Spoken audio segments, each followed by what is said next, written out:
overwhelmed. Look down and you'll understand why. I have been without power and no access to my home. The only way I can get out is if I hike through the woods. Mother Nature showed no mercy to Beth Brown's driveway Wednesday night. The waters raged in Ellison Creek and carried parts of her driveway downstream. The water comes so fast and so harsh, it is frightening. You can hear it inside the house. As Brown stands at what's now the edge of her driveway, she's frustrated the damage could have potentially been prevented. I had an excavator come in and try to give me pointers. It's bigger than anybody I've talked to. They just don't want to touch it. They say this is too much. This is something for road crews. For the last 3 years, homeowners along Ellison Creek say there's been excessive erosion and rising waters.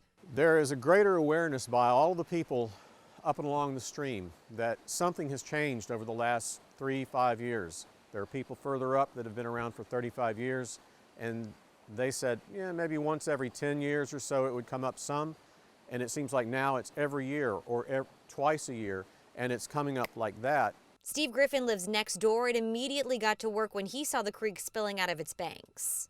I keep 40 sandbags just outside my basement door, and so we came home from church.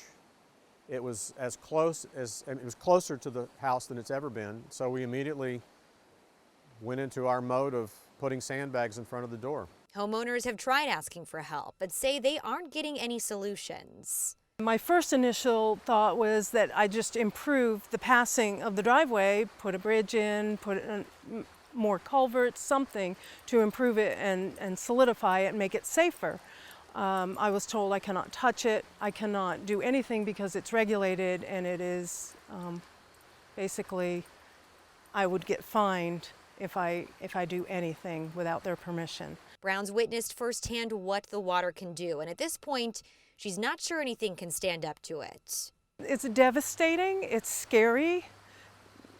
We're all safe, and I'm glad for that. But now it's a problem of what do I do? What can I do? Who do I turn to?